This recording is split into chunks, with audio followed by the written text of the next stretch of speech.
All right, let's talk about something huge. We all want to tap into the incredible power of AI, right? But what about your company's private data? That's the big question we're diving into today. How do you get all the benefits of a large language model without, handing over the keys to your kingdom?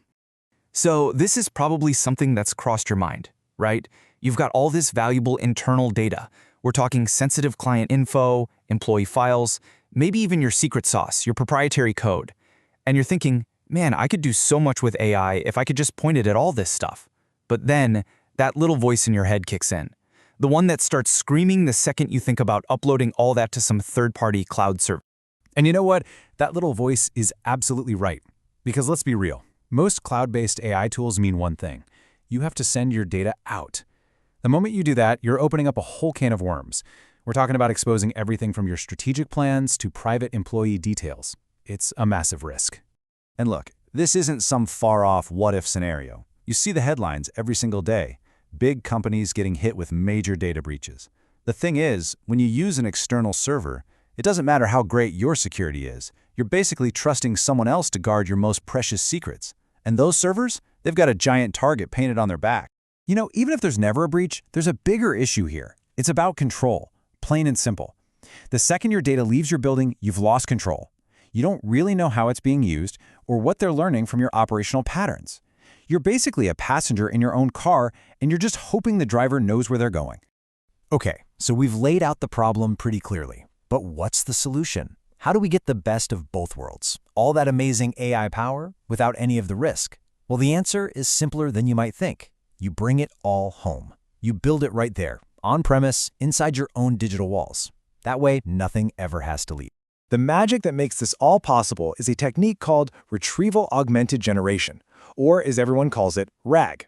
It sounds super technical, but the idea is actually brilliant. Think of it this way. Instead of asking a generalist AI that learned from the whole internet, you're giving it a private tutor.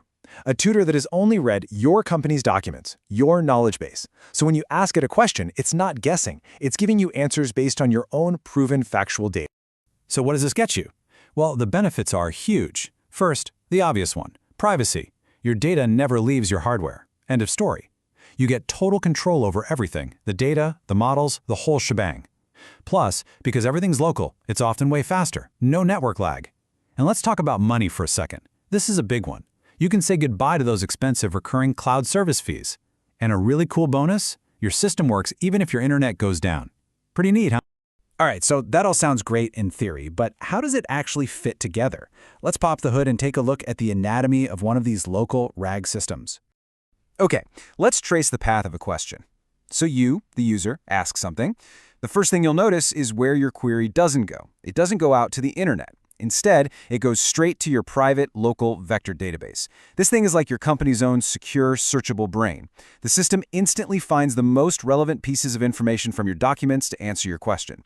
Then, it bundles your original question with that relevant context and hands it off to your internal large language model, which, remember, is also running right there on your own machines. The LLM then uses that specific context to give you a smart, accurate answer that's grounded in your data.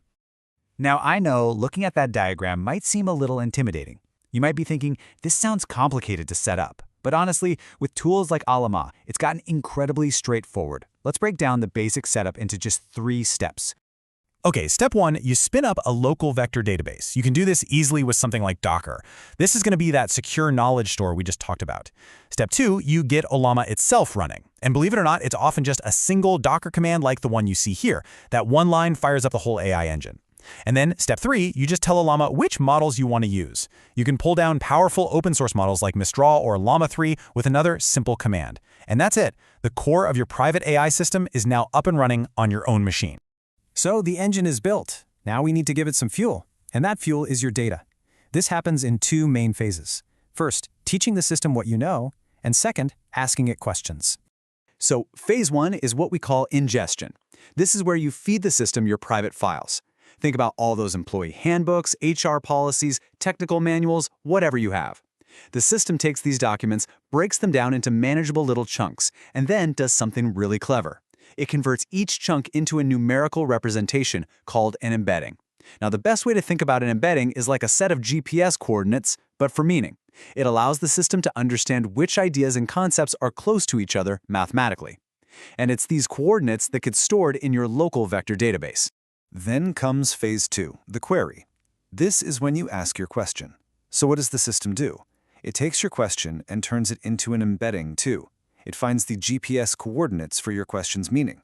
Then, it searches the database for the document chunks with the closest coordinates. It's basically asking, what information do I have that is most like this question? It grabs that super relevant info, passes it to the local LLM along with your original question, and boom, you get an answer that is directly based on your own internal documents. No guesswork, just facts. When you step back and look at this whole process, what you realize is that you are completely in control. You're in the driver's seat.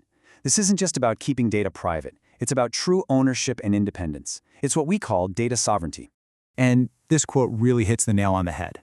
When you have complete control over storage and processing, all that sensitive information stays safe within your own environment. Think about it. You're no longer at the mercy of some other company's terms of service changes, their price hikes, or worse, their security failures. You own the entire pipeline from start to finish. So let's end with this question. Once you take that big, scary risk of data exposure completely off the table, what happens? A whole new world of possibilities just opens right up. You could build an amazing internal chatbot that knows every company policy, a smart assistant for your developers, or powerful analysis tools for your business teams, and all of it with total and complete peace of mind. So the real question isn't if you should do this, but what are you going to build first?